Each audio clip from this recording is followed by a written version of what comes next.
उत्तर प्रदेश के संभल में हिंसा के बाद हालात धीरे धीरे संभल रहे हैं, लेकिन राजनीति चरम पर है।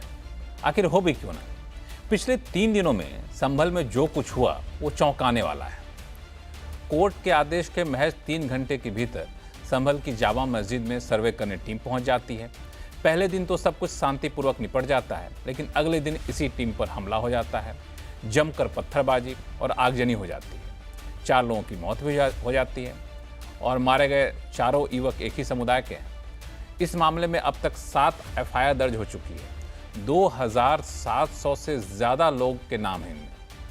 पुलिस ने इस मामले में संभल से समाजवादी पार्टी के सांसद जियाउर रहमान वर्क और विधायक नवाब इकबाल महमूद के बेटे सुहेल इकबाल के खिलाफ एफआईआर भी दर्ज कर ली, लेकिन समाजवादी पार्टी ने इसे लेकर यूपी के शासन और प्रशासन पर सवाल खड़े कर दिए हैं।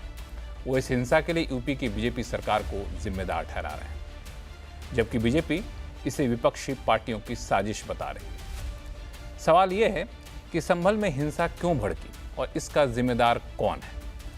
आज आवाज़ अड्डा में करेंगे इसी पर खास चर्चा। नमस्कार, मैं हूं लक्ष्मण राय और चर्चा में हमारे साथ जुड़ेंगे कई सारे मेहमान, लेकिन उससे पहले देखिए खास रिपोर्ट।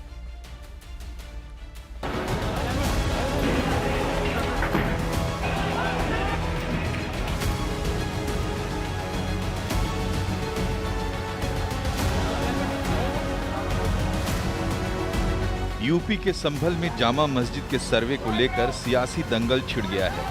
संभल में 24 नवंबर से शुरू हुई हिंसा ने सबको हिलाकर रख दिया है। हिंदू पक्ष ने कोर्ट में एक याचिका दायर की थी, जिसमें मस्जिद की जगह हरिहर मंदिर होने का दावा किया था। कोर्ट ने 19 नवंबर को मस्जिद परिसर में सर्वे का आदेश दिया था। उसी दिन शाम को एक टीम सर्वे करने पहुंची, लेकिन भीड़ और अंधेरा होने की वजह से सर्वे का काम नहीं हो पाया था। 24 नवंबर को टीम दोबारा मस्जिद का सर्वे करने पहुंची। सर्वे से नाराज भीड़ ने पथराव कर दिया और आगजनी की। पुलिस ने भी हालात काबू करने के लिए आंसू गैस के गोले दागे। हिंसा में 4 लोगों की मौत हो गई, जबकि कई पुलिसकर्मी घायल हो गए। हिंसा को लेकर दोनों पक्षों के बीच विवाद गहरा गया। पुलिस ने अब तक 7 एफआईआर दर्ज की है, जिसमें 2700 से ज्यादा लोग नामजद है। इनमें संभल से समाजवादी पार्टी के सांसद जियाउर रहमान वर्क के अलावा विधायक नवाब इकबाल महमूद के बेटे सुहेल इकबाल का नाम भी शामिल है।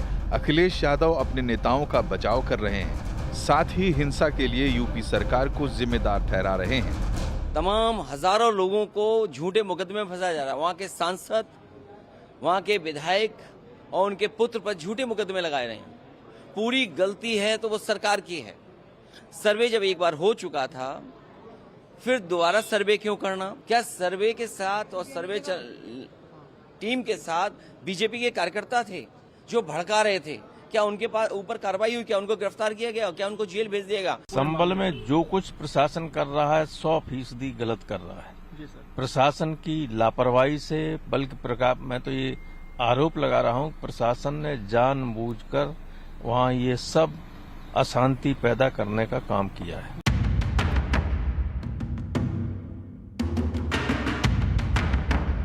कांग्रेस के सांसद राहुल गांधी ने भी बीजेपी सरकार पर वार किया।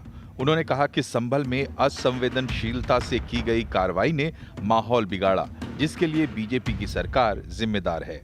असदुद्दीन ओवैसी ने इस हिंसा को मर्डर बताया। हम इसका कंडेम करते हैं। ये फायरिंग नहीं बल्कि मर्डर है। और जब से बाबरी मस्जिद राम मंदिर का जजमेंट आया, जिस बात को मैं पर्टिकुलरली कह रहा हूं कि उस जजमेंट के बाद ये सब चीजें खुलेंगी और एक के बाद एक खुल रही हैं।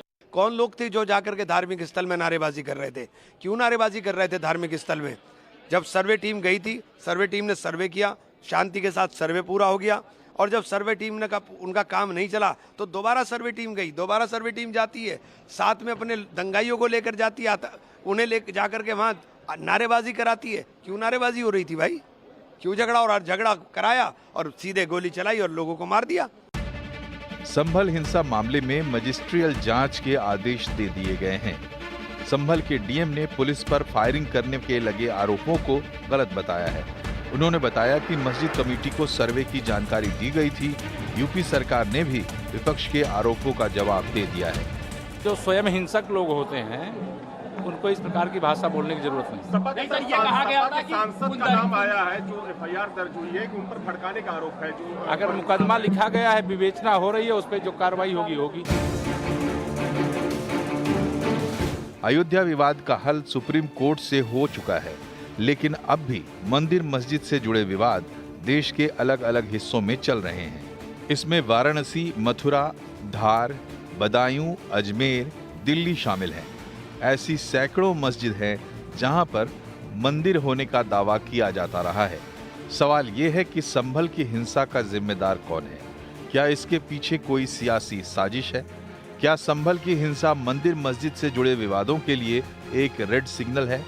क्या धर्म से जुड़े ऐसे विवादों में बेहद संवेदनशीलता के साथ आगे नहीं बढ़ना चाहिए? बिल्कुल, ये बहुत बड़ा सवाल है। सवाल इसलिए बड़ा हो जाता है क्योंकि जाहिर तौर पे ऐसे मामलों पे लोगों की भावनाएं भड़क जाती हैं। 100-200 लोग इकट्ठे हो सकते हैं, लेकिन अचानक से इतनी बड़ी संख्या में लोगों का आ जाना, ये बिल्कुल तात्कालिक कुछ वजह नहीं हो सकती। इसके पीछे वाकई कोई न कोई सोची समझी रणनीति साजिश होगी। अब ये साजिश किसकी है? ऐसी साजिश क्या आज के समय में स्वीकार योग्य है क्या? या और फिर अगर कोई साजिश ऐसा करता है तो इस साजिश को नाकाम करने की जिम्मेदारी तो जाहिर तौर पे सरकार और प्रशासन की बनती है। लेकिन कहाँ चूक हुई, आज इसी पर चर्चा करेंगे। और हमारे साथ खास मेहमान हैं, बीजेपी के प्रवक्ता डॉक्टर कौशल कांत मिश्रा हैं, समाजवादी पार्टी के प्रवक्ता फराज किदवई साहब हैं, विश्व हिंदू परिषद के प्रवक्ता विनोद बंसल हैं, इकोनॉमिक स्कॉलर अतिकुर रहमान हैं और राजनीतिक विशेषज्ञ शुभंकर मिश्रा हैं। सबसे पहले मैं समाजवादी पार्टी से शुरू करूंगा। समाजवादी पार्टी के प्रवक्ता फराज किदवई साहब हमारे साथ है। किदवई साहब, मेरा बहुत ही सिंपल सा सवाल है, इसमें कोई राजनीति या फिर कोई दूसरी भावना नहीं आनी चाहिए कि कोई एक कोर्ट है, कोर्ट कोई आदेश देता है तो अगर उस आदेश को चैलेंज करना है तो कोर्ट के पास जाइए। सड़कों पे ये लड़ाई क्यों, और फिर क्यों एक पक्ष उसको स्वीकार करने को तैयार नहीं होता है? देखिए लक्ष्मण जी, ये जो आपने मुझसे सवाल पूछा कि सड़कों पर ये लड़ाई क्यों, तो ये सवाल आपने मुझसे पूछकर ज्यादती कर दी, क्योंकि लॉ एंड ऑर्डर की जब भी कोई प्रॉब्लम आती है तो मुझे लगता है कि जर्नलिस्ट को सवाल पूछना चाहिए सरकार से और सरकार के प्रवक्ता से। अभी आपने बोला कि जो 5 लड़कों की जो उसमें मौत हुई और जो वहां पर हिंसा हुई, तो सरकार ये बोल रही है कि वो पुलिस, मेरे पास सरकार के प्रवक्ता भी हैं, उनसे भी सवाल पूछेंगे, आप बिल्कुल निश्चिंत रहें। ये सवाल सिर्फ आपके लिए नहीं होगा। जी जी जी जी जी जी जी जी। और दूसरा, वहां के जो संभल में जो लोगों से बात हुई वो कह रही है कि वहां के लोग कह रहे हैं कि पुलिस ने ज्यादती की। तो जब कुछ समझ में नहीं आ रहा है तो मुझे एक शेर याद आ गया कि जिसमें कहा गया है कि कातिल की ये दलील मुंसिफ ने मान ली, मकतूल खुद गिरा था खंजर की नोक पर। देखिए लक्ष्मण जी, ये संयोग नहीं, ये एक प्रयोग लग रहा है। उपचुनाव से ठीक पहले बहराइच और उपचुनाव से होने से पहले 19 तारीख को संभल, ये कोशिश की गई थी कि माहौल किसी तरह से 19 तारीख को ही बिगाड़ा जाए ताकि इलेक्शन को इन्फ्लुएंस किया जाए। लेकिन हमारे सांसद बरख जी ने और तमाम समाजवादी पार्टी के जो जिम्मेदार लोग थे उन्होंने वहां पर काफी कुछ संभाला। सवाल एक बहुत गंभीर उठता है। With due respect to the honourable court, Lakshman ji, 19 तारीख को याचिका आई, 19 तारीख को ही फैसला 2.25 घंटे में, 19 तारीख को ही कोर्ट कमिश्नर की नियुक्ति और 19 तारीख को सर्वे भी करा दिया गया और एक्स पार्टी हो गया। दूसरे पक्ष को सुनने का मौका भी नहीं मिला। तो क्या दूसरे पक्ष को सुनने का मौका नहीं मिलना चाहिए था? दूसरी बात, मोहन भागवत जी क्या बोलते हैं? विश्व हिंदू परिषद के यहां पर प्रवक्ता बैठे हुए हैं। मोहन भागवत जी ये बोलते हैं ना कि हर मस्जिद के अंदर जो है वो मंदिर क्यों ढूंढना। लेकिन ठीक है, राजनीति करनी है भारतीय जनता पार्टी को तो वो राजनीति कर रही है। एक इंपॉर्टेंट सवाल है लक्ष्मण जी, सवाल ये है कि हम लोगों के यहां जो ये प्लेसेस ऑफ वर्शिप एक्ट है उसकी 1991 वाला, उसका बहुत लोग जिक्र करते हैं, बहुत ज्यादा उस पर चर्चा हुई, अब मैं उस पर आगे नहीं जाऊंगा। लेकिन जो अयोध्या में राम मंदिर का जो जजमेंट आया था उसके पैराग्राफ 997 के में जो लिखा हुआ है, आप अपनी रिसर्च टीम से बोलिएगा कि वो आपको भेजे, लेकिन उसके 2 बुलेट पॉइंट्स मैं आपको पढ़ करके सुना देता हूं, जिसमें कि 5 सीनियर जजेस थे और एक उसमें चीफ जस्टिस ऑफ इंडिया भी थे। 2 bullet points. The court can not entertain claims that stem from the actions of the Mughal rulers against Hindu places of worship in a court of law today. Number one. Number two, for any person who seeks solace or recourse against the action of any number of ancient rulers, the law is not the answer.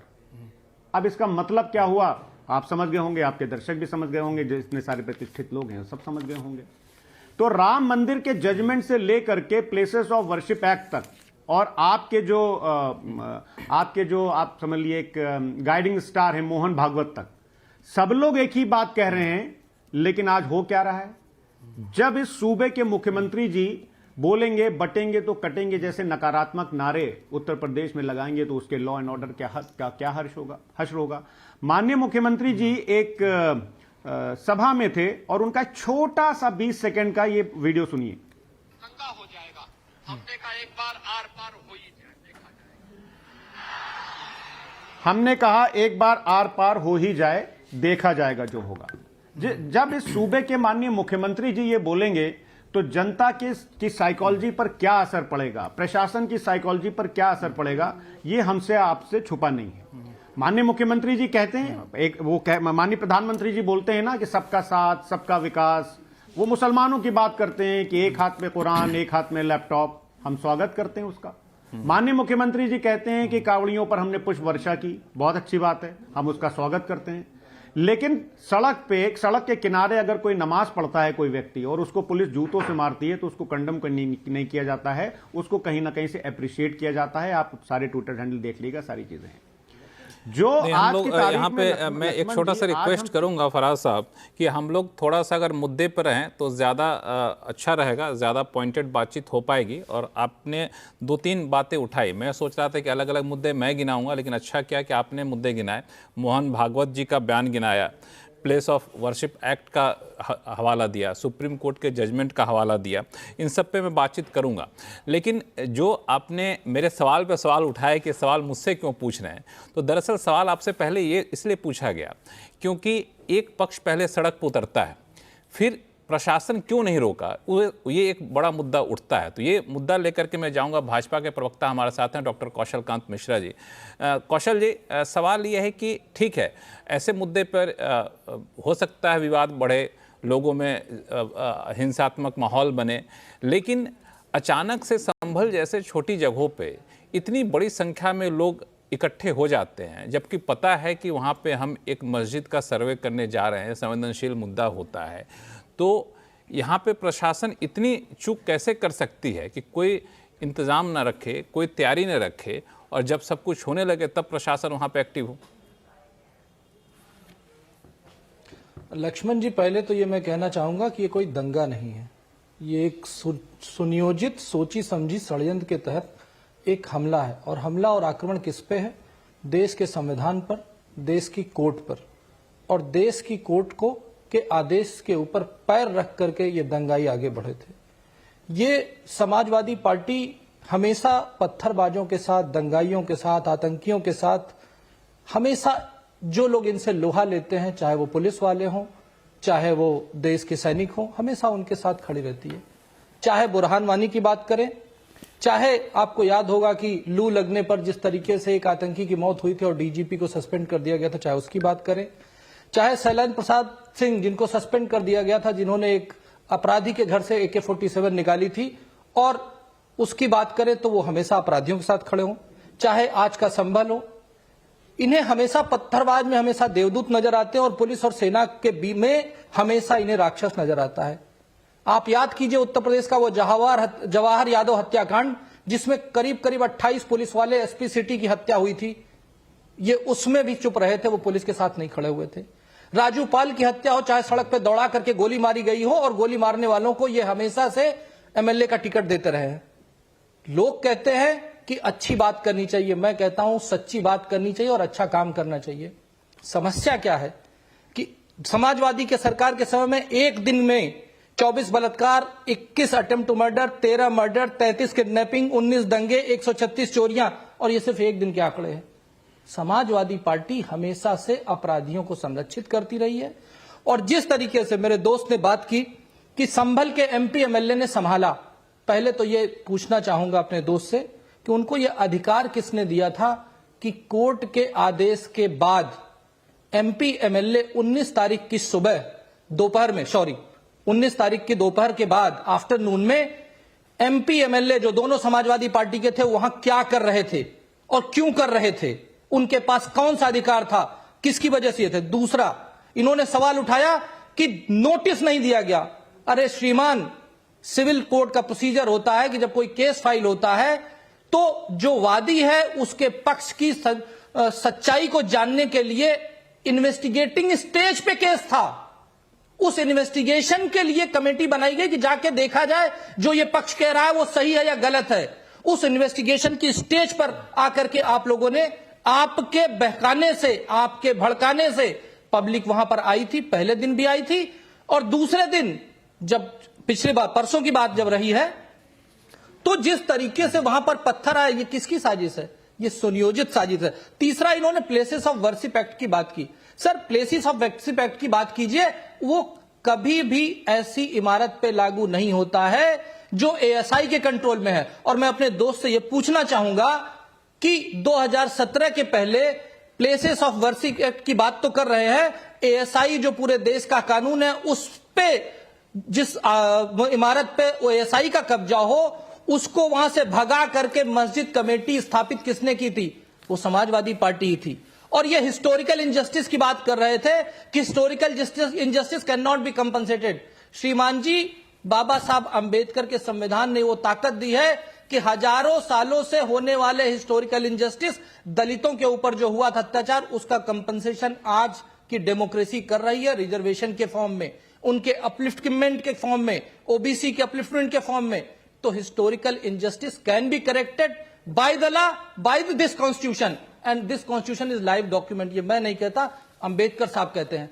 और यहां पर जो कुछ भी हुआ संवैधानिक तरीके से हुआ। हाँ, मैं आपके सवाल, आपके जवाब पे मैं फराज किदवई साहब से भी रिएक्शन लूंगा, लेकिन यहाँ पे थोड़ा सा चीज़ों को सही पर्सपेक्टिव में रख देना चाहिए कि जो वर्शिप एक्ट की जो बात हम लोग कर रहे हैं उसमें दरअसल ये बात सही है कि कुछ वहाँ पे एग्जेम्पशन दिए गए हैं। वर्शिप एक्ट को आप देखेंगे तो जो मेरे हाथ में एक कॉपी पड़ी हुई है, इसमें आप देखेंगे तो सेक्शन 4 में उसके सब सेक्शन 3 में लिखा हुआ है कि 4 का 1 और 2 जो रोक लगाता है उससे छूट मिले हुए कुछ चीज़ों को, वह है जो आपको आर्कियोलॉजिकल सर्वे ऑफ इंडिया के तहत जो रजिस्टर्ड है। लेकिन क्या इस तरह के मस्जिद के सर्वे कराने या फिर मस्जिद में को मंदिर में तब्दील करने पर रोक लगाता है कि नहीं लगाता है, इस पर सुप्रीम कोर्ट का एक ऑब्जर्वेशन ज़रूर था कि ये जो 1991 का ये जो एक्ट है ये दरअसल मस्जिद को या फिर किसी भी धार्मिक संस्थान के स्वरूप को बदलने पर रोक लगाता है, लेकिन स्वरूप पहले क्या था ये जानने पर रोक नहीं लगाता। इसीलिए इसी इंटरप्रिटेशन से ये सारे सर्वे किए जा रहे थे। इसी वजह से कई सारे ज्ञानवापी हो या फिर मथुरा हो जगहों पे ये सर्वे हुआ था। ये एक है फैक्ट है, लेकिन अलग अलग इंटरप्रिटेशन है। सरकार से सुप्रीम कोर्ट ने जवाब मांगा भी था, लेकिन कई साल हो गए अभी तक सरकार की तरफ से इस पर कोई जवाब आया नहीं है। फराज किदवई साहब, मैं आपसे एक कुछ कहना चाह रहे हैं, बताइए। फराज किदवई साहब बोलना चाह रहे हैं। मैं कहना चाह रहा हूं ये कि जो आपने ऑब्जर्वेशन की बात बताई है, ये डीवाई चंद्रचूड़ जी ने का ये ऑब्जर्वेशन था राम मंदिर के फैसले में, लेकिन ये ऑब्जर्वेशन था, लिखित ऑर्डर में ये कहीं नहीं। मैं पूरी जिम्मेदारी से बोल रहा हूं, ये लिखित ऑर्डर में कहीं नहीं है जो आपने बोला है। आप उसको चेक करा लीजिएगा। दूसरी बात, हमारे कौशल भाई ने भी बड़ी अच्छी बात की आतंकवादियों की और तमाम की। जरा कौशल भाई चेक करिएगा कि सैफुल्ला फारूक कौन था कश्मीर में और वो किस पार्टी के टिकट से चुनाव लड़ा था, वो आतंकी था या बहुत देश प्रेमी था, ये भी चेक कर लीजिएगा। तारिक मीर को किस पार्टी ने टिकट दिया था, किस पार्टी के सिंबल पर वो चुनाव लड़ा था और कितना बड़ा वो देशभक्त था या उसने आजादी की लड़ाई में सहयोग किया था, ये भी आपको पता चल जाएगा। ध्रुव सक्सेना, मध्य प्रदेश एटीएस की टीम ने अवैध टेलीफोन एक्सचेंज का पर्दाफाश करने के बाद जिन 11 संदिग्धों को गिरफ्तार किया था उसमें से भारतीय जनता पार्टी की आईटी सेल का एक सदस्य भी था। तो ये क्या बहुत ज्यादा ये लोग देश प्रेमी लोग थे? प्रदीप कुरलोरकर, तो ऐसे मतलब कितने नाम हम आपको बता देंगे कौशल कांत जी कि आप उस पर फिर बात नहीं कर पाएंगे। तो जो आप ये बात करते हैं आतंकियों की और इन सब, अरे साहब आपने चुनाव लड़ाए हैं, कौशल कांत जी आपने चुनाव लड़ाए हैं इन लोगों को और अपने सिंबल पर चुनाव लड़ाए। फराज साहब एक छोटा सा जवाब कि ये वही समाजवादी पार्टी है जिसने आतंकियों को छोड़ने के लिए एप्लीकेशन दी थी इलाहाबाद हाई कोर्ट में, और उसी इलाहाबाद हाई कोर्ट में रिटन ऑब्जर्वेशन है कि आप इनको छोड़ने की गुहार क्यों कर रहे हैं, आप इनको चुनाव लड़ा करके संसद में भेज दीजिए। तो समाजवादी पार्टी का कैरेक्टर ये रहा है, और समाजवादी पार्टी का कैरेक्टर ये भी रहा है कि मुद्दे से भटक रहे हैं। आजम हुए, मुख्तार हुए, कौशल जी, हम लोग थोड़े से मुद्दे से भटक रहे हैं। मुद्दा सिर्फ बहुत ही साधारण सा था कि जब इतनी बड़ी संख्या में लोग सड़कों पर उतरते हैं, पत्थरबाजी होती है, कौन कर रहा है ये मैं नहीं कोई जजमेंट दे रहा हूं, तो ऐसे में प्रशासन पहले से तैयार क्यों नहीं था, या फिर प्रशासन ने ढील दे रखी थी, और अब जब सब कुछ वहाँ पे शांत होता दिख रहा है तो फिर अलग अलग तरह के राजनीतिक बयानबाजी क्यों आ रही है, ये एक सवाल उठता है। क्योंकि आज भी बयान आए समाजवादी पार्टी के नेता का कि मैं वहाँ जाना चाहता हूँ लेकिन मुझे जाने नहीं दिया जा रहा है, तो इस तरह के कोई जाएंगे वहाँ पे तो जाहिर तौर पे एक डर रहता है कि लोगों में फिर से वो हिंसा भड़कने के डर रहते हैं। तो अब जब संभल रहा है तो राजनीति थोड़ी सी छोड़ देनी चाहिए और उसको हम लोगों का आगे का रास्ता या फिर कह सकते हैं संभालने की तरफ बढ़ना चाहिए, ये एक हो सकता है। लेकिन हाँ सर, 2 और 3 और विशेष मेहमान जुड़ चुके हैं, जो विनोद बंसल जी हैं, विश्व हिंदू परिषद के प्रवक्ता हैं। विनोद बंसल साहब, ये जो हवाला दिया जाता है 2022 का मोहन भागवत जी का, आरएसएस के वरिष्ठ नेता हैं मोहन भागवत जी का भाषण, जिसमें उन्होंने साफ तौर से कहा है कि इतिहास वो है जिसे हम बदल नहीं सकते, इसे न आज के हिंदुओं ने बनाया न ही आज के मुसलमानों ने, हर मस्जिद में शिवलिंग क्यों देखना, अब हमको कोई आंदोलन करना नहीं है। जब आरएसएस के इस वरिष्ठ नेता की तरफ से इस तरह का बयान आ चुके थे, इसके बावजूद इस तरह की घटनाएं क्यों होती हैं? क्यों हम हर मस्जिद में पहुंचते हैं और वो देखने के लिए कहीं वहाँ पे मंदिर तो नहीं बना था? लक्ष्मण जी, एक बात तो ये कि देखिए, ये देश जो है वो सत्य का पुजारी रहा है, और सत्य का अन्वेषण करना और सत्य की खोज करना और सत्य को उजागर करना, ये सतत रूप से हमारी एक प्रक्रिया का हिस्सा है। दूसरी बात यह कि पूजनीय सरसंघ चालक जी ने ये नहीं कहा था कि भाई आप जानबूझ के किसी मक्खी को निगल जाओ। तीसरी बात यह कि संघ परिवार को कोई संगठन इस कार्यक्रम में नहीं लगा हुआ। आप देखिए ना कि ये जो अपने संभल वाली बात है, संभल में जो शैतानियत जिन लोगों ने की थी वो कौन थे, और ये संभल की खोज करने वाले लोग कौन हैं, और आखिरकार ये संभल में जो कोर्ट के माध्यम से अगर कोई प्रार्थना पत्र देता है और किसी चीज की जानकारी चाहता है तो जानकारी से कोई रोक कैसे सकता है? भाई संविधान प्रदत्त अधिकार है, हमें सच्चाई जानने का और आपको सच्चाई छुपाने का अगर है अधिकार तो करिए आप उसका प्रयोग, कोई मना नहीं करता। मैं कहता हूं कि समाजवादी पार्टी के जितने भी नेता हैं, जितने भी अधिवक्ता हैं, वो सारे के सारे खड़े होते ना वहां पर जब वो कोर्ट में कार्रवाई चल रही थी, तो कोर्ट की कार्रवाई में नहीं खड़ा हुआ कोई भी नेता, अभिनेता, कोई इनका जो अपना लॉयर है, कोई एक भी नहीं खड़ा हुआ। और वो जो बैरिस्टर जो वहां से इंग्लैंड से डिग्री पास करके आए थे, वो भड़काऊ भाईजान, जिसका स्टेटमेंट अभी पढ़ रहा था, सुन रहा था मैं आपके चैनल पर, वो भी कभी नहीं गए कोर्ट में, कभी ना तो राम जन्मभूमि के लिए लड़े, ना कोई काशी विश्वनाथ के लिए लड़े, ना कोई मथुरा के लिए गए, ना संभल के लिए गए। लेकिन इस्लामिक युद्ध को भड़काना, बरगलाना, उनको आतंकवाद की राह पर धकेलना, ये इन सबकी मनोवृत्ति रही है। आप देखिए कि 2 बातें बड़ी महत्वपूर्ण हैं। ये माननीय न्यायालय का आदेश था, सर्वे का आदेश था, सिर्फ ये सत्य को जानने के लिए ही इतनी सारा बबेला हो गया। आप सोचिए ना, जब अगर मान लो सच्चाई सामने आ गई तो क्या स्थिति होगी, इसकी कल्पना करिए ना जी। ये एक तो जो जिहादी समुदाय को सीधा सीधा कवर फायर देने का काम करना, दूसरी बात ये राजनीतिक रोटियां सेकने के लिए निहत्थे लोगों को, मतलब निर्दोष लोगों को मरवाना, और तीसरी बात यह कि जो पुलिस प्रशासन शासन के जो लोग हैं, मैं कहता हूं कि वो जो जिनको ऊपर जो सिक्योरिटी की जिम्मेदारी है, कोर्ट के आदेश का पालन कर रहे थे ना, वो उस पर हमला करना, और तीसरी बात यह कि जो सीसीटीवी फुटेज हैं उन सबूतों को छेड़छाड़ करके उनको नष्ट करना। ये अचानक इतनी सारी भीड़, इतने सारे काम और इतने सारे एक गंभीर हमले, तो आखिरकार पुलिस क्या करती है भाई? गोली चलाने या जो डंडे बरसाने के अलावा कोई चारा नहीं था, लेकिन उधर की तरफ भीड़ जबरदस्त थी। आप सोचिए, ये नेता अगर ये वहां पर शांति कर रहे थे तो समझ में आता, कभी चलो जनता को शांत करने की बात कर रहे थे, अगर ये कोर्ट में जाके कोई बात करते तो समझ में आता कि हाँ चलो आपने उनका प्रतिनिधित्व किया। लेकिन बार बार ये कहना, 1991 के जो पुलिस वर्शिप एक्ट के जिक्र अभी एक आपके विद्वान पैनलिस्ट कर रहे थे, तो मैं कहता हूं इसका डिसीजन कौन करेगा? कोर्ट करेगा ना जी। लोअर कोर्ट हो, हाई कोर्ट हो, सुप्रीम कोर्ट हो, बहुत सारे कोर्ट हैं। अब लोगों को बरगला करके ये कहना कि नहीं जी एक्स पार्टी कर दिया था, उसको तो बुलाया नहीं था, उसको तो दिखाया नहीं था, अरे भाई वो जो सर्वे टीम थी, सर्वे टीम में दोनों पक्षकार थे, शायद ये भूल गए। आपके चैनल के माध्यम से ये झूठ परोसना ठीक नहीं है। तो मैं कहना चाहता हूं कि उसमें दोनों पक्ष के पक्षकार थे। तो आखिरकार जब दोनों पक्ष के पक्षकार थे, मस्जिद का सर्वे था, मस्जिद कमेटी साथ में थी और उसके बावजूद भी शांतिपूर्ण सब कुछ चल गया था पहले भी। लेकिन कारण क्या है लक्ष्मण जी कि चाहे काशी विश्वनाथ की बात हो, मथुरा की बात हो या यहाँ की बात हो, कोई भी सर्वे शांतिपूर्वक तरीके से संपन्न नहीं हो पाया, क्योंकि जिहादियों का काम सिर्फ पत्थर बरसाना है। अब प्रश्न बड़ा ये आता है कि आखिरकार पत्थर लाते कहां से हैं, पत्थर की ट्रेनिंग कौन देता है, पत्थर बरसाने की मनोवृत्ति कहां से आती है। तो मनोवृत्ति का जो काम है, ये सभी जो जिहादियों के पैरोकार जो नेता हैं वो एक अभिनेता के रूप में काम करते हैं। इनको सिर्फ अपनी राजनीतिक रोटियां सेकने के लिए जो उनको भड़काना, बरगलाना, उनको आतंकवाद की राह पर धकेलना। विनोद बंसल जी, इसमें दो बातें आपने बड़ी कही, दो बातें आपने कही। एक तो हम तो सत्य के पुजारी जी हैं जी, हम तो सत्य पता करने गए थे, हम तो कुछ और करने गए नहीं थे। इस पर मैं अतीकुर रहमान साहब से रिएक्शन लूंगा जो कि इस्लामिक स्कॉलर भी हैं। लेकिन उससे पहले एक बात जो आपने कहा उस पर मैं चाहूँगा फराज किदवई साहब कुछ अपनी बात कर टिप्पणी करें कि जब मस्जिद का प्रतिनिधि वहाँ पे कोर्ट में मौजूद था, जब सब कुछ रजामंदी से हो रहा था, तो फिर ये हिंसा क्यों, विरोध क्यों?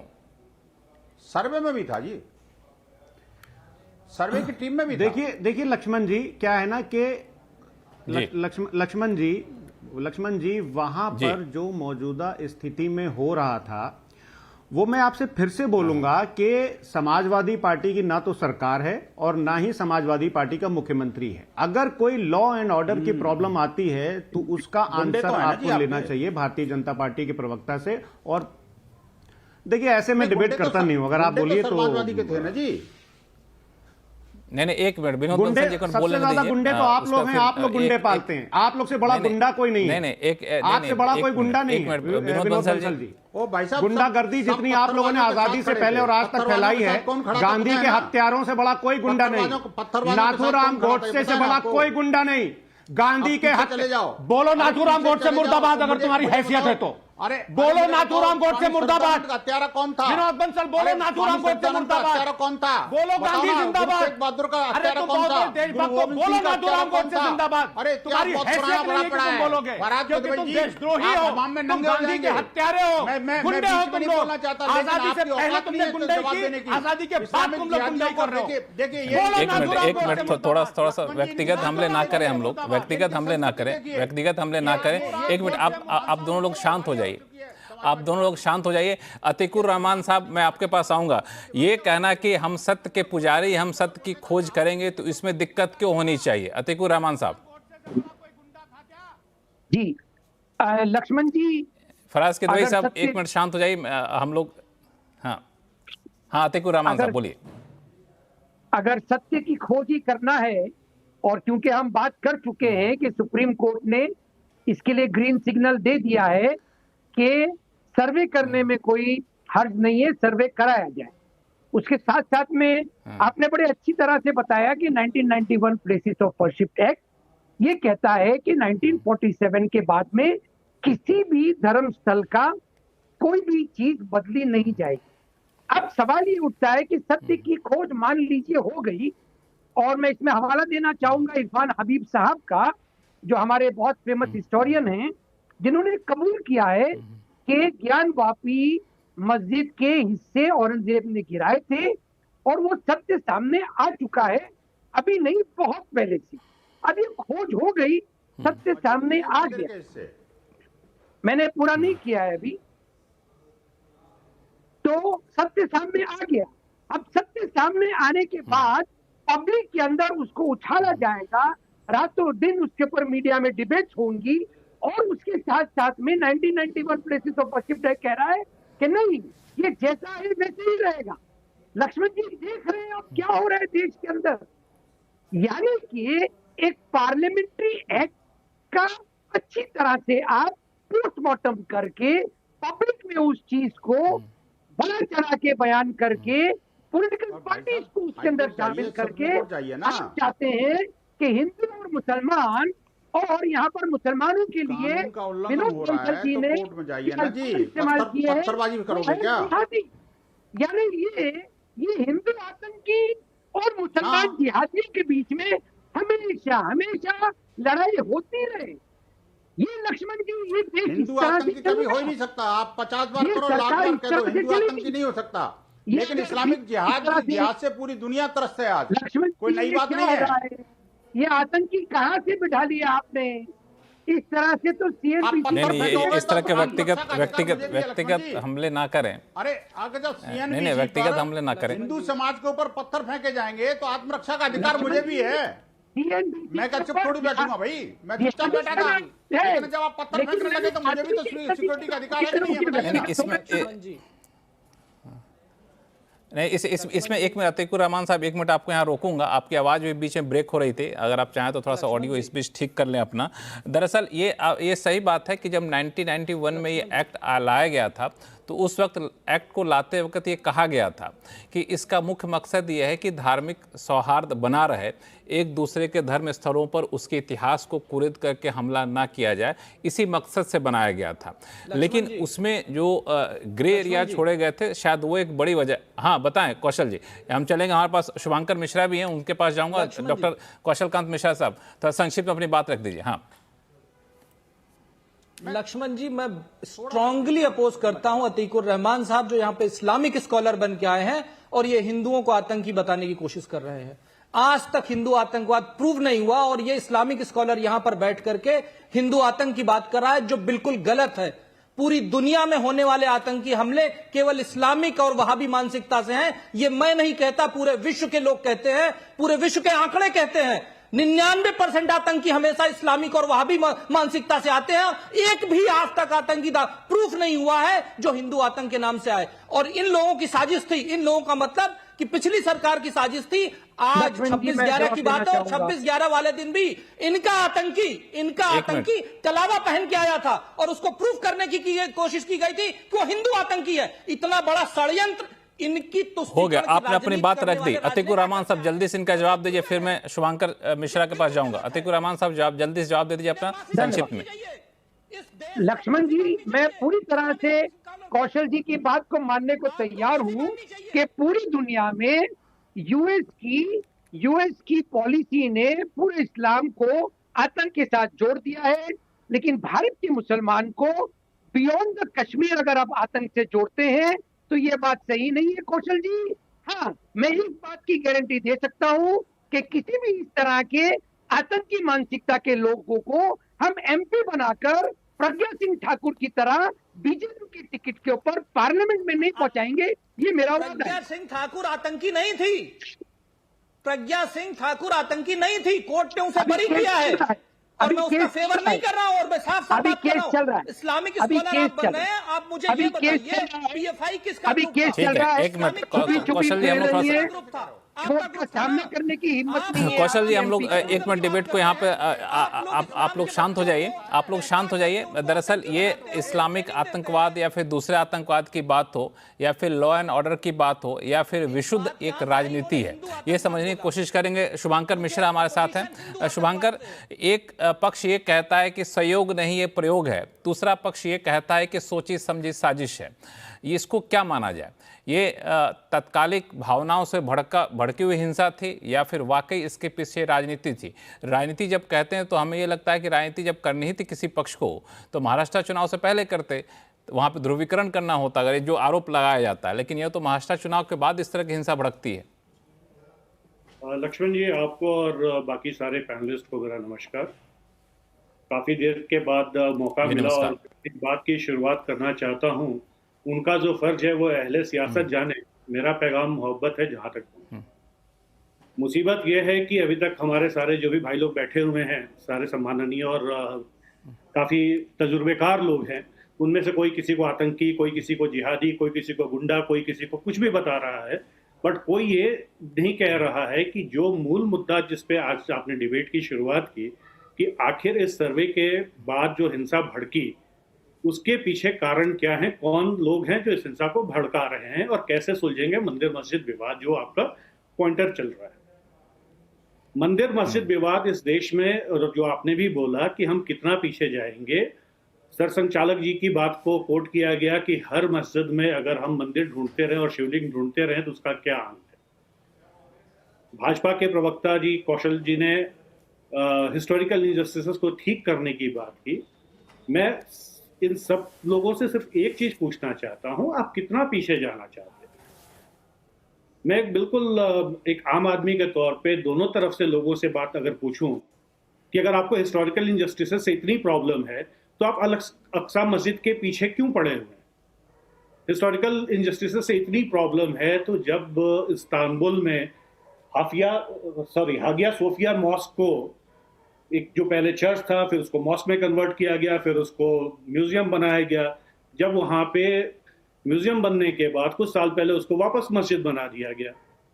तो अगर आप पीछे ही जाते रहेंगे तो ये 140 करोड़ लोगों के देश में आप के पास पीछे जाने के लिए बहुत सारे रास्ते हैं, चाहे वो वीएचपी के पास हो, चाहे वो अतीकुर रहमान साहब की जमात के साथ हो, या फिर समाजवादी पार्टी के पास हो। यही समाजवादी पार्टी है जो आज कानून व्यवस्था की बात कर रही है। महात्मा गांधी के 125वें जन्मदिन पे इन्होंने अपने प्रदेश की जनता को 6 लोगों का शव गिफ्ट में दिया था जो उत्तराखंड के आंदोलनकारी थे। आज अगर समाजवादी पार्टी बात कर रही है कि कानून व्यवस्था की जिम्मेदारी स्टेट गवर्नमेंट की है, तो जब कार सेवकों पर गोली चलाई गई थी तब समाजवादी पार्टी की ही जो सरकार थी उनकी जिम्मेदारी थी, जिसको बाद में माननीय मुलायम सिंह यादव जी ने 2017 में जस्टिफाई भी किया कि मुझे गोली चलानी पड़ी। और यहाँ तो अभी तक ये प्रूफ भी नहीं हो पाया है कि ये गोलियां चलाई किसने, क्या वो पुलिस की गोली है या वो आपस में लोगों की गोलियां हैं। तीसरी चीज है कि इतनी भीड़, सुबह 7 बजे सर्वे शुरू होता है, 7 बजे भी नहीं शुरू होता। मैं आपस में लोगों की गोलियां भी थी। ये एक बंसल जी मैं अपनी बात पूरी कर लूं। मैं अपनी बात पूरी कर लूं। बंसल जी मैं अपनी बात पूरी कर लूं। मुझे नहीं पता किसकी गोली, अभी वो प्रूफ नहीं हुआ तो मैं उसके बारे में कोई निर्णय या कोई जानकारी या कोई वक्तव्य या कोई मत भी नहीं दे सकता हूं। मुद्दा यह है कि मैं विष्णु शंकर जैन जी का स्टेटमेंट किसी चैनल पर सुन रहा था, उन्होंने कहा कि सर्वे 7:30 बजे शुरू हुआ। सुबह 7:30 बजे सर्वे शुरू होता है और 9:30 बजे एक उग्र भीड़ इकट्ठा हो जाती है जिसमें लोग मुंह बांध करके आते हैं। ये भीड़ किसने इकट्ठा की, क्या मकसद था? बिल्कुल, इस भीड़ में क्यों नहीं? सबसे बड़ा सवाल यहीं पर शुभांकर उठता है कि इस तरह से भीड़ इकट्ठा होती है तो भीड़ को क्यों नहीं। हाँ, एक मिनट दीजिए। इस भीड़ में क्यों नहीं समाजवादी पार्टी के किसी बड़े नेता के घर के लोग थे? इस भीड़ में क्यों नहीं वक्त साहब खुद मौजूद थे? ये भीड़ उन लोगों की है जो 20 से 30 साल की एक प्रोडक्टिव यूथ है, जो कि देश में अपने मेहनत से अपने कामकाज में लगे, अपने पढ़ाई लिखाई में लगे। उसकी बजाय आप उनको बहला के या भड़का के जिस भी तरीके से लेके आते हैं, आज ये भीड़ एक अलग रंग के और अलग रूप में है। कल किसी जगह जाति के नाम पे होगी, परसों किसी जगह भाषा के नाम पे होगी। बिल्कुल, समय थोड़ा सा कम है कौशल। मैं इसी सवाल को लेकर मैं फराज किदवई साहब के पास जाना चाहूँगा। जब इतनी बड़ी भीड़ इकट्ठा होती है तो एक सांसद होने के नाते, जनप्रतिनिधि होने के नाते जिम्मेदारी बनती है कि हम उस भीड़ को सही रास्ता दिखाएं कि आप हिंसा ना करें। ये सर्वे हो रहा है, कोर्ट का आदेश होने दीजिए, हम इसको लेके कोर्ट में अपील करेंगे, इस पर रोक लगाएंगे, आगे कोई तोड़फोड़ नहीं होगा, इसकी गारंटी हम देते हैं, आप लोग शांति बनाए रखें। तो इस तरह के अपील या पहल क्यों नहीं की जाती है? फराज किदवई साहब, प्रशासन जिम्मेदार है कि नहीं, इस पर चर्चा करेंगे हम लोग, काफी हद तक किए भी हैं। देखिए लक्ष्मण जी, अभी जो हमसे पहले बोल रहे थे वक्ता, उनकी एक बात से मैं सहमत हूं कि जब ऐसे कोई दंगे होते हैं तो उसमें किसी नेता का कोई बच्चा क्यों नहीं होता है। ये झंडा तो पकड़ा देंगे राम प्रताप मिश्रा को और उसको भड़का करके किसी बहराइच में किसी आदमी की छत पर चढ़ा देंगे और फिर उसकी हत्या हो जाएगी, जो कि बहुत गलत है। ऐसा नहीं होना चाहिए था, हम उसको कंडम करते हैं। तो इस बात से मैं सहमत हूं कि इस बात से मैं सहमत हूं कि अमित शाह जी का बेटा जो है वो बीसीसीआई का सेक्रेटरी बनेगा, आदरणीय राजनाथ सिंह का बेटा जो है वो नहीं, मुद्दा यहाँ पे संभल की हो रही है। फराज किदवई साहब, मुद्दा ये है कि संभल के आंदोलनकारियों का नेतृत्व किसी राजनेता ने करके सकारात्मक रास्ता क्यों नहीं दिखाया? मैं फराज साहब से एक बात, मैं फिर से आपसे बोलूंगा कि नकारात्मक, हाँ फराज साहब, अगर आपका ये वक्तव्य है कि वहां पे रामगोपाल मिश्रा को किसी ने झंडा पकड़ा दिया और उनके बच्चे बीसीसीआई के चेयरमैन बन रहे हैं, तो माननीय मुलायम सिंह यादव जी के बेटे क्यों नहीं किसी ऐसे मौके पे जाते हैं? वो क्यों मुख्यमंत्री बनने की और नेता विपक्ष बनने की कोशिश करते हैं? उनके बच्चे क्यों नहीं जाते हैं? वो क्यों किसी अच्छे स्कूल में पढ़ाई कर रहे होते हैं? जब अपने ऊपर बात आती है तब आप लोग एक कोना पकड़ लेना, और तब मैं जवाब दे रहा हूं, मैं बिल्कुल जवाब दे रहा हूं। एक मिनट शुभांकर, एक मिनट फराज साहब जवाब दे रहे हैं। शुभांकर एक मिनट, फराज साहब जवाब दे रहे हैं। मैं लक्ष्मण जी मैं उसका जवाब दे रहा हूं, बिल्कुल दे रहा हूं। हमारे राष्ट्रीय अध्यक्ष किसकी आवाज जा रही है? मेरी जा रही है, इनकी जा रही है? नहीं, आपकी जा रही है, आपकी जो बोलेंगे उनकी जाएगी, चिंता ना करें। हाँ जी, लक्ष्मण जी आपकी आवाज आ रही है, आप बोलिए। इन्होंने ठीक बोला और मैं उसका जवाब देता हूं। हमारे राष्ट्रीय अध्यक्ष आदरणीय अखिलेश यादव जी कभी भी किसी भी गरीब के बच्चे के हाथ में झंडा पकड़ा करके उसको ये नहीं बोलते हैं कि तुम उपद्रव करो। हम तो बात करते हैं पढ़ाई की, हम तो बात करते हैं नौकरी की, हम तो बात करते हैं रोजगार की, हम तो बात करते हैं विकास की। तभी हमारे राष्ट्रीय अध्यक्ष आदरणीय पत्थर और ईंटें किसने पकड़ाई? देखिए, मैं लक्ष्मण जी मैं ऐसे डिबेट नहीं करता हूं। आप बोलिए तो मैं छोड़ के चला जाऊं। पत्थर और ईंटें किसने? मेरा ये नेचर है, मैं ऐसे डिबेट नहीं करता हूं। एक मिनट उनको बात बोलने दीजिए, बंसल साहब को बोलने दीजिए। फराज साहब, बंसल साहब एक मिनट, फराज साहब को बोलने दीजिए। फराज साहब बोलिए, फराज साहब अपनी बात ये बताओ, नाथूराम गोडसे मुर्दाबाद बोलो। बात क्यों नहीं? नाथूराम गोडसे मुर्दाबाद बोलो। संभल के गांधी के हत्यारे नाथूराम गोडसे मुर्दाबाद बोलो। इस बात से नाथूराम गोडसे जैसे शैतान, गोडसे जैसे शैतान की शैतानी ताकतों के आगे झुकने वाले बोलो नाथूराम गोडसे मुर्दाबाद, बोलो महात्मा गांधी जिंदाबाद, अरे देश के टुकड़े करने वाले बोलो, देश में नफरत का माहौल बनाने वाले बोलो, अरे बोलो नाथूराम गोडसे मुर्दाबाद। मुझे लगता है कि हमारे शो को फिलहाल थोड़ी देर के लिए रोकना पड़ेगा, हमें एक ब्रेक पे जाना होगा ताकि हमारे दोनों मेहमान शांत हो जाएं। हम एक छोटा सा ब्रेक लेते हैं और हमारी यह खास चर्चा आगे भी जारी रही, कहीं जाइएगा नहीं। हम वो चर्चा कर रहे हैं कि संभल में हिंसा तो संभल रही है, लेकिन राजनीति चरम पर क्यों है। कौशल कांत मिश्रा साहब, ब्रेक पे जाने से पहले शुभांकर मिश्रा ने एक बहुत ही अच्छा मुद्दा उठाया कि राजनीति आखिर इस कदर होती है कि राजनेता अपने बच्चों को तो अच्छे अच्छे स्कूलों में पढ़ाते हैं, राजनेता बच्चों को तो अच्छी जगहों पर रहते हैं, खुद बढ़िया जगह पर रहते भी हैं, और आंदोलनकारी को सड़कों पर छोड़ देते हैं पत्थरबाजी करने के लिए, हिंसा करने के लिए। गरीब आदमी मारा जाता है, जो एक शख्स मारा गया उसकी कहानी पढ़ रहा था, बहुत ही दर्दनाक था कि एकमात्र कमाने वाला शख्स था, गोली लग गई, मर गया, उसके बच्चों को कौन खिलाएगा पिलाएगा इसकी चिंता है। अस्पताल गया तो वहाँ पे उससे पैसे मांगे गए इंजेक्शन देने के। तो इस तरह के माहौल में आखिर राजनीति सकारात्मक करने का वक्त आ गया है ना। अब तो प्रधानमंत्री भी बार बार कहते हैं कि भारत को दुनिया की तीसरी सबसे बड़ी अर्थव्यवस्था बनाना है। तो हम लोग बजाय इस हिंसा के, ऐसे हिंसा हो तो हम लोग कोई सकारात्मक संदेश दें कि सद्भाव के साथ रहिए, ऐसी पहल पॉलिटिकल पार्टीज क्यों नहीं करती है? लक्ष्मण जी, सबसे पहले तो ये देखिए, आपका सवाल कि लोग भीड़ के साथ क्यों खड़े होते हैं। भीड़ के साथ समाजवादी पार्टी हमेशा क्यों खड़ी होती है? इसलिए क्योंकि उनको उसमें वोट बैंक नजर आता है। आप ये बताइए, भारतीय जनता पार्टी का कौन सा पॉलिटिकल लीडर था जो सर्वे में था? कौन सा पॉलिटिकल लीडर था जो वहां उस साइट पे गया था? कोई नहीं। ये सीधे सीधे समाजवादी पार्टी के मेंबर ऑफ पार्लियामेंट। इसमें कौशल जी, मैं थोड़ा सा कौशल जी आपको थोड़ा सा यहाँ पे रोकना चाहूंगा या फिर टोकूंगा कि ये बात घुमा फिरा के समाजवादी पार्टी तक ले जाना, तो समाजवादी पार्टी के प्रवक्ता से काफ़ी हम लोग सवाल जवाब कर भी चुके हैं। लेकिन ठीक है, अगर वो मान लिया जाए आप ही के शब्दों में कहें वो नहीं रुक रहे हैं, भीड़ को इकट्ठा कर रहे हैं, आप ही के शब्दों में कहें भीड़ को आक्रामक कर रहे हैं, तो प्रशासन किस बात का, सरकार किस बात का? सरकार तो यही है ना कि सबके एक समान भाव से रक्षा करे। बिल्कुल लक्ष्मण जी, मुझे ये बताइए, इतने पुलिस वाले घायल हुए, एक पुलिस वाले की टांग में गोली लगी, किसी भी विपक्षी ने या किसी भी और पॉलिटिकल पार्टी के लीडर्स ने उसकी बात क्यों नहीं की? क्यों? क्योंकि वो वोट बैंक नहीं था, क्योंकि उसको वहां सिंपैथी नहीं मिलती। समस्या यह है कि प्रशासन आज योगी जी और मोदी जी का है। यही वजह है कि उत्तर प्रदेश में दंगे नहीं हो रहे हैं, यही वजह है कि देश में जगह जगह बम ब्लास्ट नहीं हो रहे हैं। आपको याद होगा, पहले हम बस स्टेशन, रेलवे स्टेशन, दुकानों पर जाते थे, मार्केट में जाते थे, लिखा होता था कि कोई भी अनचाही चीज मत छूइए, बम हो सकता है। अब वो बैनर पोस्टर खत्म हो गए। क्यों?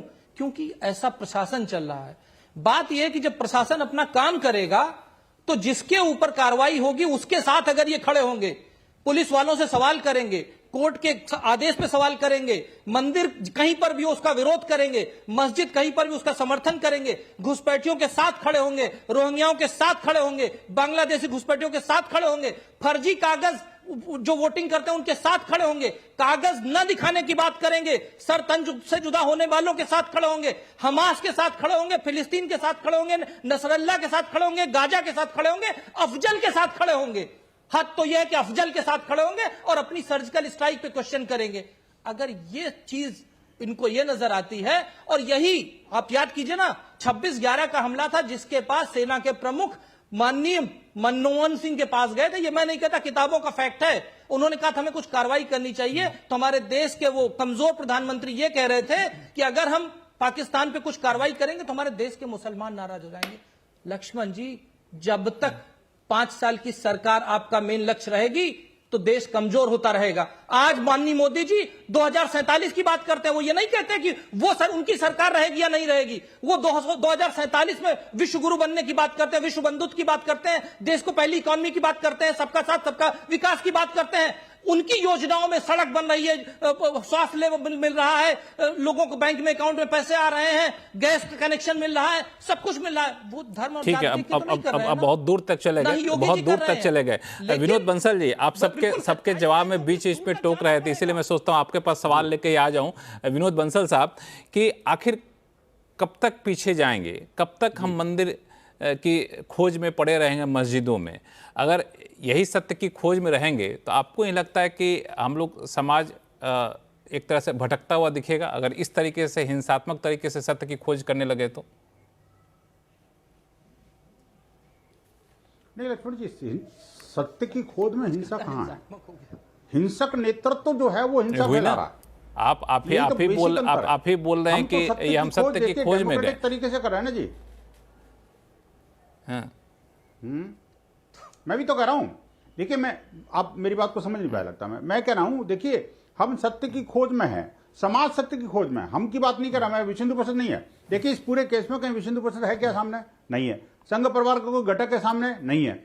एक व्यक्ति ने याचिका दायर करी, वो जानना चाहता है आखिरकार कि ये सत्य क्या है, उसकी जानकारी होनी चाहिए। और मैं कहता हूं उसके साथ प्रत्येक व्यक्ति को, प्रत्येक समुदाय को और प्रत्येक नागरिक को खड़ा होना चाहिए कि नहीं होना चाहिए। इस बात को मानते कि नहीं मानते? आपके शुद्ध दर्शक अच्छी तरह जानते हैं। ये कोर्ट न्यायालय बने किस लिए भाई? और आगे पीछे की बात क्या भाई? जब जिसको पता लगा वो खड़ा हो गया, उसने जानकारी करनी चाहिए। सत्य उसने, कोर्ट ने सर्वे कर दिया। सर्वे करने के बाद कोर्ट डिसाइड करेगा या पत्थरबाजी डिसाइड करेंगे क्या होना चाहिए। तीसरी बात ये कि ये कौन डिसाइड करेगा कितना पीछे जाना, कितना आगे जाना? अरे भाई, अयोध्या मथुरा काशी की बात की थी ना जी, आपको तो याद है लक्ष्मण जी। हमारी तो अयोध्या भी धरी रह गई, और माननीय सर्वोच्च न्यायालय में 25 वकील कांग्रेस और उनके कोख में से जन्मे राजनेताओं ने खड़े कर दिए। माननीय सर्वोच्च न्यायालय के मुख्य न्यायाधीश के ऊपर महाभियोग तक लगा दिया कि आप अभी 19 में इलेक्शन है, उससे पहले आप सुनवाई नहीं कर सकते।